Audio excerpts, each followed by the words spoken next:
Hi hello সবাইকে, সবাই কেমন আছো? আশা করি ভালো আছো, আমিও ভালো আছি। আর দেখো আমার ছেলের মুখে কি একটা খুশির হাসি, কারণ একটাই, ঘুরতে বেরিয়েছে, খেলা করতে বেরিয়েছে।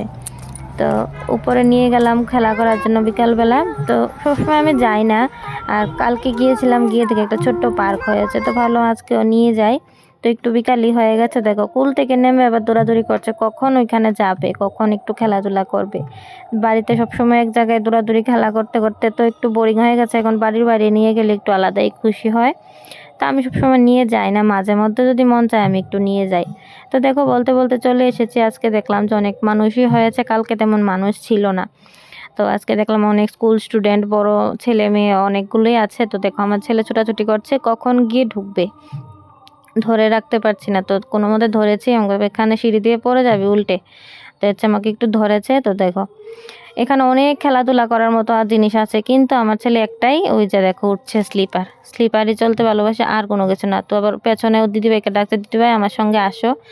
তো দেখো ও প্রথমবার একটু উঠে দেওয়ার জন্য একটু সাহায্যের দরকার পড়ে, তারপর দেখবে কার সাহায্য কার দরকার লাগে। তো দেখো ঘুরে ফিরে শুধু স্লিপারই চলবে। তো প্রথমবার একটু ভয় পাই, ধরে টরে তুলে দিতে হয়, তারপরে আর কারো সাহায্যের দরকার পড়ে না। এই দেখো এখন আর কারো সাহায্যের দরকার নেই, এখন একাই 100। তো আবার ও আস্তে আস্তে উঠছে বলে পেছনের জনদের দেরি হয়ে যাচ্ছে, তো ওকে একটু ঠেলে তুলে দিয়েছে। ও দেখো ওর মতো আস্তে আস্তে যাচ্ছে, দেখছে কে কিভাবে করছে। অন্যগুলো বলছে যে বাবা ওইদিকে আয়, এদিকে আয়, এটা চল ওটা কর, কোনোটাই করবে না, ও শুধু স্লিপার চালাবে। স্লিপার এখানে 3টা ছিল, 3টা স্লিপারই বারবার ঘুরে ফিরে। তো দেখো এখান থেকে পড়ে যাচ্ছিল একটুর জন্য।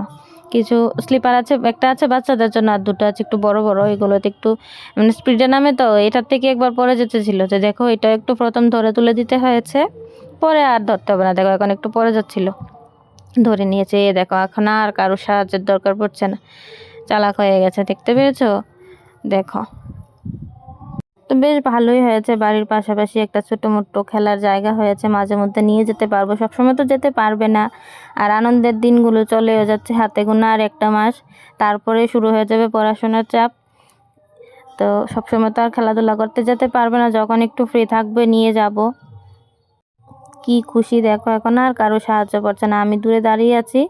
তো দেখো এখন একা একা অন্য ছেলে মেয়েদের সঙ্গে খেলাধুলা করছে, যেভাবে খেলাধুলা সবার সাথে মিলেমিশে করছে, সেভাবে যদি পড়াশোনাটাও গিয়ে করে তাহলে চলবে। যদি স্কুলে গিয়ে আমি থাকবো না বলে কান্নাকাটি করে, আমি শুধু এটাই চিন্তা করি স্কুলে নিয়ে গেলে কি করবে, মাস্টার বাড়ি নিয়ে গেলে কি করবে। খেলাধুলার বেলা তো সবার সঙ্গেই মিশে যাচ্ছে, পড়াশোনাটা জানি কি করবে। তো দেখো এখানে ওর দিদিভাই ওকে জোরজবস্তি করে এনেছে এটা চলার জন্য, একা একা চলতে পারছে না। কিন্তু আমার ছেলে তো চলবে না, আমার ছেলে ঘুরে ফিরে স্লিপারের কাছে যাওয়ার জন্য বায়না করছিল।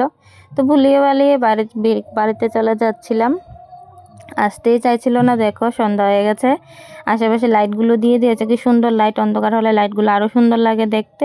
তো আজকের ভিডিও এখানে শেষ করলাম, টাটা।